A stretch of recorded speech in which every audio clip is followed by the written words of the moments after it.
The offseason has officially begun. A move has been made. Anthony Hitchens is okay, folks. He's just not going to be in Kansas City much longer. We're going to get to that, the impact, what comes next, all with Matt Derrick from ChiefsDigest.com. Welcome to Locked On Chiefs. It's the Locked On Podcast Network, your team every day. From the land of the free and the home of the Chiefs, this is the Locked On Chiefs podcast. Welcome back, everybody. This is Locked On Chiefs, part of the Locked On Network for your team every day. We are free on all the platforms. You can find us everywhere. And thanks for making us your first listen. If you would, check out another Locked On show, maybe the Locked On Draft show. You might hear a familiar voice over there. We're free on YouTube as well. You can check that out, like, sub, and do the stuff there.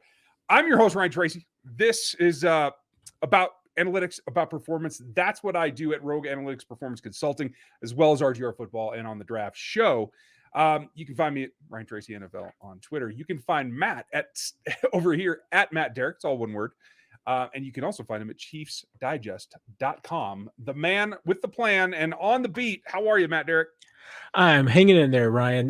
You're talking about the offseason. I realized I think we have just passed the midpoint of the NFL offseason because we're not, 9 days away from the Super Bowl.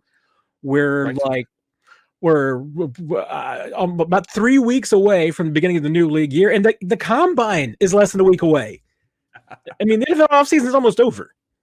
Right, it's just flying by. And we're heading into 2022. We're ready. I'm glad you're ready.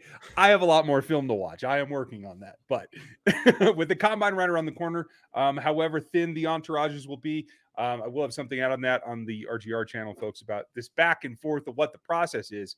It all leads up to being able to make selections, fit them under your cap. And in order to get that cap space, sometimes you have to make some maneuvers. One was made today with the release of veteran linebacker Anthony Hitchens. He has departed from the team, saving them quite a bit. 8.4 against the cap is what they've recovered, and that does go a long way. Matt, this was not an unexpected move, but how did the timing come across to you? Yeah, this was about the timing that I think we probably should have expected. I mean, it's most of these, you're going to have a handful of these salary cap moves that will happen before the beginning of the new league year on March 16th.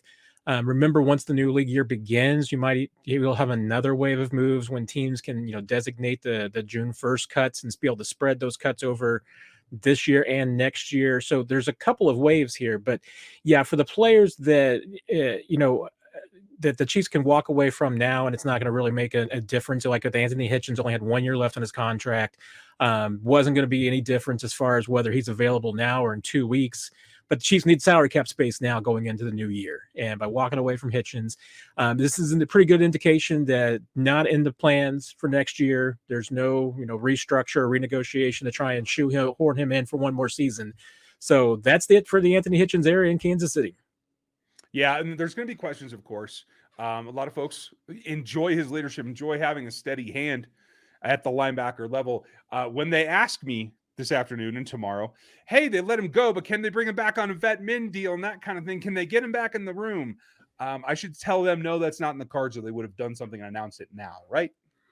Yeah, I mean, if something like that were in the cards, it could easily have been done now. I mean, is there zero chance of it? There's not zero. I mean, Anthony Hitchens, if he decides he wants to play in 22 and he goes out and decides and discovers there's not any real, money offers out there and doesn't have many options, could come back. But I just don't see that happening at this point.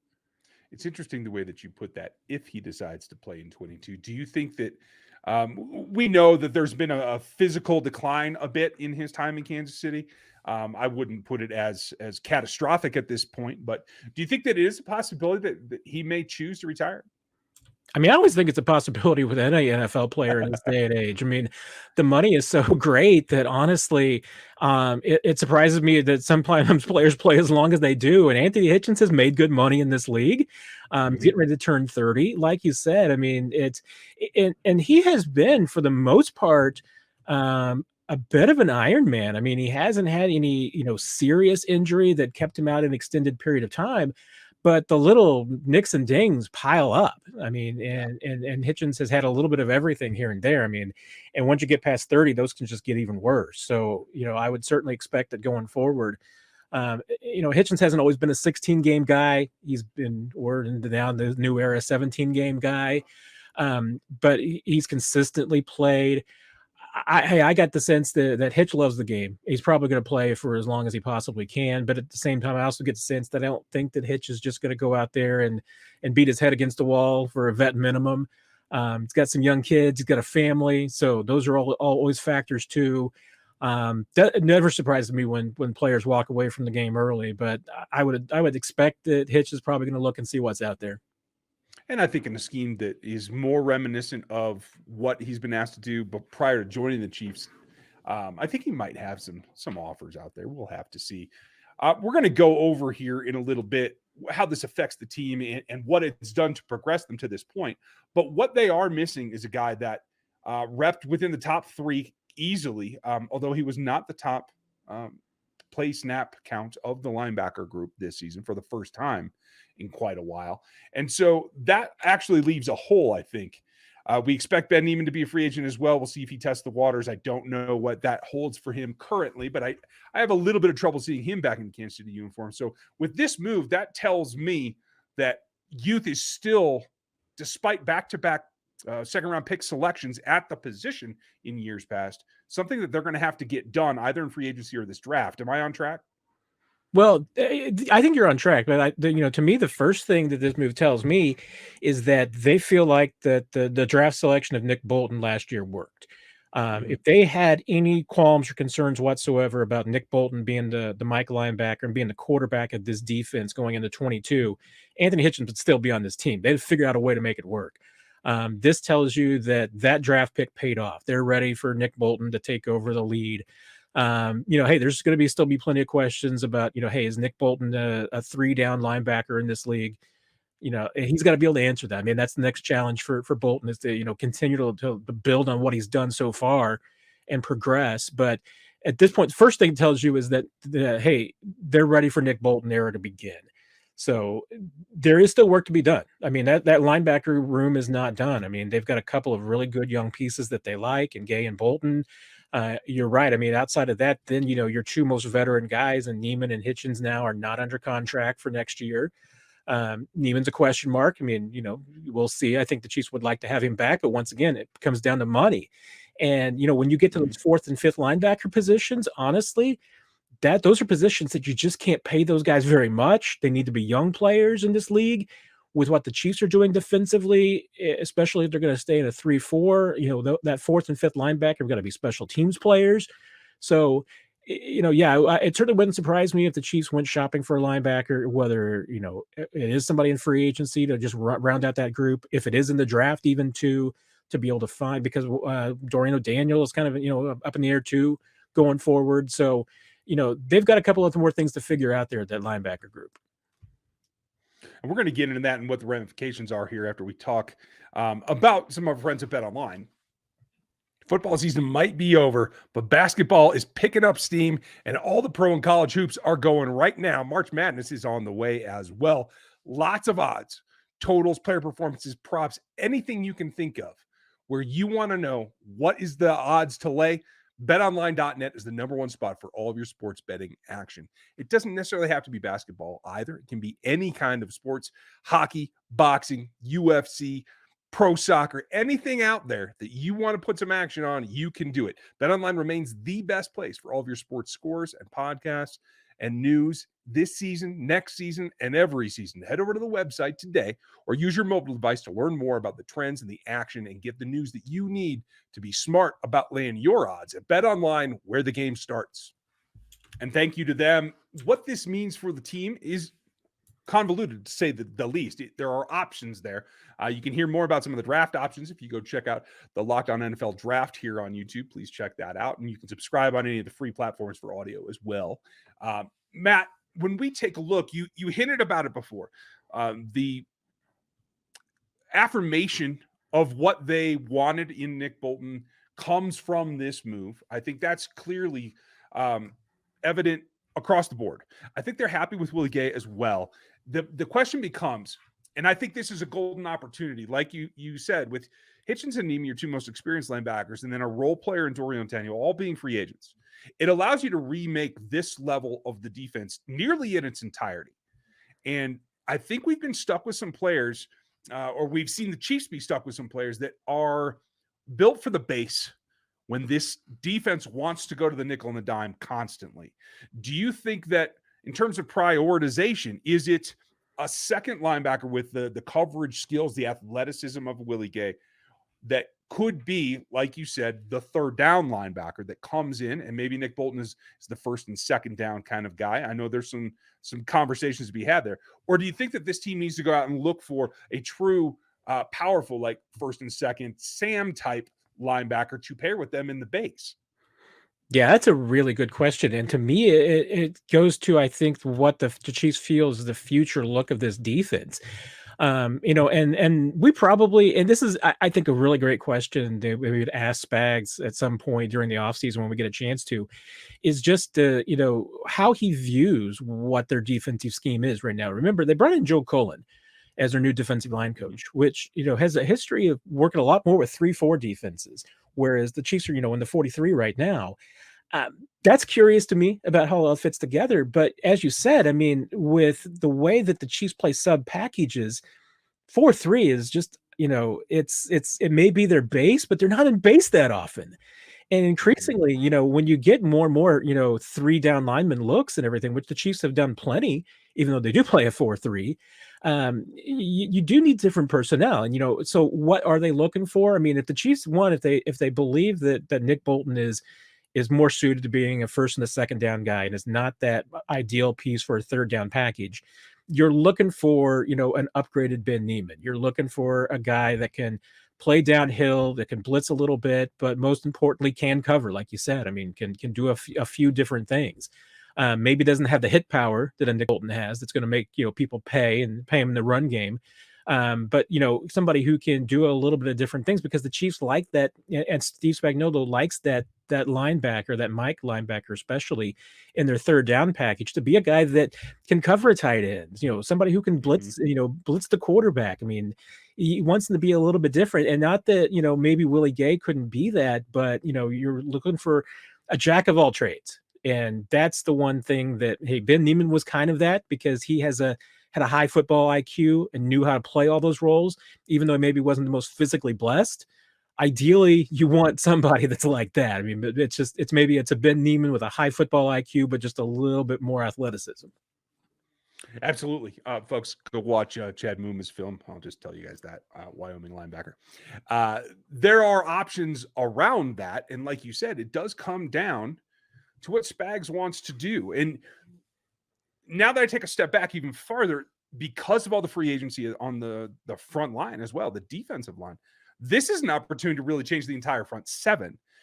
I have a hard time seeing that, though. Despite Collins' experience in the 3-4, I don't think Spags wants to run that. He never has, that I'm aware of, unless it is a true, like, 8-man coverage and you're only rushing 3, not a true, like, 5 technique and everybody take on double teams kind of thing. So what do you see that – does this give us any clue about whether Spags would be open to some of that because of the hiring of Cullen? Yeah, and at this point, this is just purely me seeing what I'm seeing and asking some questions. This is not, there's nothing that we've heard from Steve Spagnuolo or Brett Veach or Andy Reid or anybody yet that's given us any indications. But it just makes me curious because, once again, the Chiefs' highest paid defender at this point, assuming that Frank Clark is not going to be around, it's going to be Chris Jones going forward. And, Chris Jones has continued to be a very good interior player. But you know what? Chris Jones, you're paying him to be the second best defensive tackle in the league. And you know what he is that he is one of the best 3-4 defensive tackles in football, and maybe the best 3-4 guy. You've been kind of asking for, Chris Jones to do some things that just aren't his style and that he's not as good at. Not that he's not still good, but he was a beast in the 3-4. I'm just curious. It makes me wonder because I'm starting to look at a team that certainly from a personnel standpoint looks better suited to a 34. But if your defensive coordinator doesn't want to play it, you're not going to play it. So, that's the bottom line. So, I mean, we need to hear from Spags, and it'll be a good indication, once we get a chance to talk to him later in the spring what their plans are. Maybe we'll get some hints from free agency. If they go out and they bring in a bunch of 3-4 guys in March, we'll probably know the answer to that. But right now, I'm just asking questions. I don't have an answer to them at this point, but I'm just asking questions. No, you got to start with the questions before you can get an answer. I'm completely with that. And what that means for the rest of the acquisition, for the linebacker group in particular, we're going to get into that. Maybe there's a trade out there. Maybe there's an acquisition not necessarily on the radar right now. We'll get to that coming up next. You've heard us talk about these things before. These are Built Bars, and you have to take advantage of them. The new year is rolling, whether your resolution is or not, but these things are here to help you, whether they're a meal replacement or a substitute for something that you normally would take in, maybe isn't quite as healthy for you. All you have to do is try the puffs or try the marshmallow flavors or any of these, like the coconut almond, you have the toffee almond, all kinds of options for you that taste great. They taste like a candy bar. They provide the protein that you need, 130 calories on average, 4 grams of sugar, 4 grams of net carbs, and 17 grams of protein that you need to get through the day. And they're all covered in actual real chocolate. So you get a taste of what you're looking for as well. You can replace meals. You can actually supplement meals. You can do whatever you need to get through the day. And we have a special offer for you. Go to built.com and use our code LOCKED15 to get 15% off of your order. Use the promo code LOCKED15 for 15% off at built.com. Now, Matt, before I get trade happy, because I know a lot of people want to, and sometimes I get carried away with that as well. There are a couple of free agents out there, some like big performing names that don't necessarily match big salaries.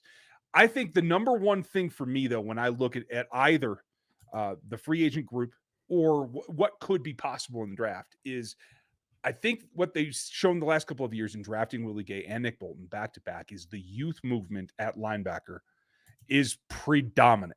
No matter what, this has to be a player on the south side of 27 in my estimation. So that really limits the number of second contract guys that could be free agents. But do you think that they'll just be stomping the grass? Do you think they'll be going hard after a free agent linebacker? Yeah, to me, it's really curious because, we talked a little bit about it. I mean, you look at the free agent, classes in a couple of these different spots. And, if you're drawing a line from an edge rusher perspective, it's going to be really, really tough, I think, to get what you're looking for in free agency because there's a lot of guys out there that are just old. It's going to be a lot of guys that are going to be pushing 30 plus. Now, if you're drawing the line a little bit differently and looking at the linebacker spot, I mean, there are some younger opportunities out there at that spot. It's just once again, it comes down to fit. I mean, I know, like, let's just take a name at random. I mean, Hassan Reddick going to be a free agent. You look at a guy like that and you look at just the production, you'd say, okay, well, that maybe that's a really nice fit. Is that a good fit for what Steve Spagnuolo does defensively? I don't know. No. I can't make that case. And that's the really, really, to me, tough thing about looking at, this front seven, free agency group is that it either looks like guys that are past 30, which you hate spending money on, or it's a group that doesn't fit what the Chiefs do defensively. And that makes it tough. I mean, there's probably a few guys that are out there that the Chiefs would certainly be interested in. But if you want to trade, that opens up a lot more possibilities. And, and the Chiefs certainly have some currency. I mean, and Brett Veach has never shown, he's not going to shy away from making a deal. So to me, and probably especially, those two spots, edge and linebacker, and just that front seven in general. I mean, if you're looking for a tremendous impact upgrade, you're probably going to have to look at a trade. It makes sense. I'm reticent about that only because of the value. I think that the up to and including the third round picks, I think could be up for grabs. I have trouble seeing them pull the trigger for even a younger, competent coverage linebacker at the third round level, but that doesn't preclude anything. Let me ask you this. For me, if I'm trying to develop it and advise Brett Veach about how to go with this, I think what we do see here is with the evacuation of the rest of the linebacker group, particularly the backups, there is a hole there specifically for a veteran type to be kind of the steadier hand, maybe a bit of a mentor, somebody that can bring the experience to the room. But I feel like that's best spent on a true backup level player. Am I wrong? No, I mean, you're not wrong. I mean, and I mean, especially if, I mean, looking at the linebacker group, I mean, the Chiefs, especially with their current scheme, they've not been opposed to going fairly light there. And now, one reason for that Mhm. is that you've had Dan Sorensen. That is a guy that you can pretty much count as being a part of that linebacker group. That's allowed the Chiefs to go with even 4 linebackers at a time because Dan Sorensen was really a linebacker, and they even use some of their other safeties in that way too.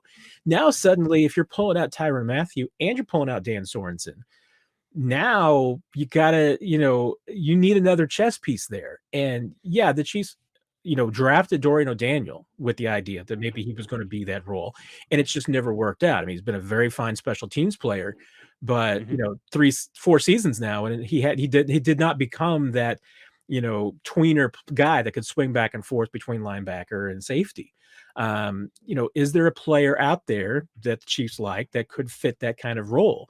They're developing a couple of guys, certainly Zane Anderson and Devin Key, I think could absolutely compete for jobs on this team as that third and fourth safety. Maybe, Mhm. Anderson probably fits that model a little bit better, but whether he's ready to be able to pick up some of those linebacker spots is a question mark. But Absolutely. with the way that the way that NFL rosters are situated right now, and the way that the Chiefs are, they've made their investment in their resources, and they're going to have to probably make some money investments too with Bolton and Gay. So that third, fourth, and fifth linebacker are exactly what you said. I mean, they've got to be cheap, they got to be young, they've got to be affordable. You can't. This is not where the Chiefs were when they signed Anthony Hitchens back in the day. Right. This is not where you're at. You're not going to be, if the Chiefs are not going out there and signing a linebacker to a $35 million 5-year deal. That's not what they're in the market for, and they can't afford it. And I don't think that part is going to change anytime soon. And it's interesting that you bring up Sorensen, who is also set to be free agent. Uh, is this also an ability that if you get enough athleticism at the linebacker spot, if you get another true linebacker that is a true cover LB, does that allow you to shift how much your third safety has to be in the box? Can this allow them to go to more of a true coverage dime look and make themselves more adaptable to defend the pass? That's a key question to me, and I mean, and that's one of the things that, I mean, the Chiefs have tried to do. They have wanted to be able to have that flexibility with having extra defensive backs on the field, is that it allows them to defend the pass a little bit better. They haven't done that always, and maybe that's Mhm. because they haven't had the right personnel. Maybe it's been a little bit of scheme, and in 21, it was probably a little bit about, maybe erosion of some skills at some certain spots because they were starting to get older, a couple of those positions in the middle of the field. They're going to have some new faces there. I mean, when you're talking about the defense now, Hitchens was a guy that, you certainly didn't mind dropping back into pass coverage, and he was, work on at most tight ends in the league, at least at a serviceable level. Dan Sorensen is a guy you're not afraid to have, cover a little bit, but that got tougher and tougher for him in 21. So now you're looking at really kind of, and let's put Anthony Hitchens in that basket of what he was in 21, which, as you said, I mean, he wasn't the dominant snap leader. I mean, it wasn't what he was in 21. He was a role player for the Chiefs, Mhm. especially at the end of 21. So you're not looking at Anthony Hitchens, you're not looking to replace your number 1 linebacker. You're looking to replace basically your number 3 linebacker, and you're replacing your number 3 safety. But both of those guys spend a lot of time in the middle of the field, and there are a couple of guys that cover a lot. So you need those positions to be flexible. And you also need them, I think, in this day and age in the NFL. I think Spags has kind of recognized that you need those guys to be multiple position guys. I don't think that, I mean, I'm not even sure at this point, as good as I think Dan Sorensen's been as a number 3 safety, and I feel like that he's probably never gotten his due as being, really good in that role. It's the 27-year-old Dan Sorensen you want in that role. You Yes. just need a little bit more speed at that spot. You need to get younger, and you're gonna have to do the same thing with Hitchens. You just want that to be a spot where you get younger and you get faster because you got to be able to cover in this league.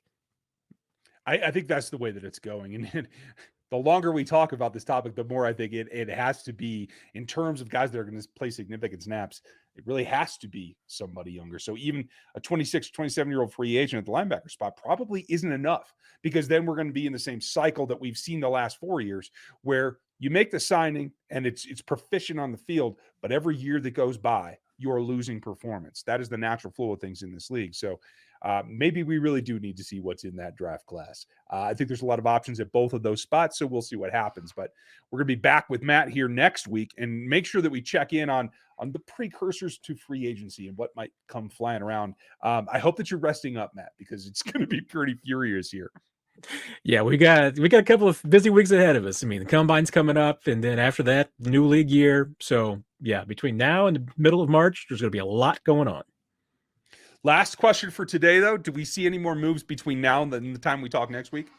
Yeah, probably a couple. I mean, there might be some decisions. I mean, a guy, like I said, a player like Dan Sorensen that's not under contract right now, maybe he'll give us an indication about what his future plans are. The big question mark is going to be Frank Clark. I mean, that deal is built for an out and a decision to be made. Remember, the Chiefs at this point, even with the money that they say with Anthony Hitchens, they don't have enough money yet under the salary cap to squeeze in the expected Orlando Brown franchise tag designation, which, they need to make that decision by March 8th. And they've got to be able to fit him under the top 51 salary cap beginning the first, minute of the league year. So they've got a couple of moves, and Frank Clark alone could get them that move. If they either let go of Frank Clark or restructure the contract. That's the big one. We'll see. I mean, that's the one to keep your eye on if there's any news there. Anything else is going to be some minor moves, but I would certainly expect you to see some veterans like, maybe Dan Sorensen deciding on what their future is going to be before the beginning of free agency. I have to think so as well, folks. You can find out more around the free agent world on Locked On NFL. Make sure you check that out on all the platforms. Matt, thank you for taking the time, getting us up to date from the Chiefs themselves. I hope that we don't have to do anything emergency before next week, but if we do, I'll call you up. There you go. I'm always there for you, Ryan. Take care, my friend. Thank you, folks. You have a great day. We'll be back tomorrow. I have some guests lined up for you. It's going to be an interesting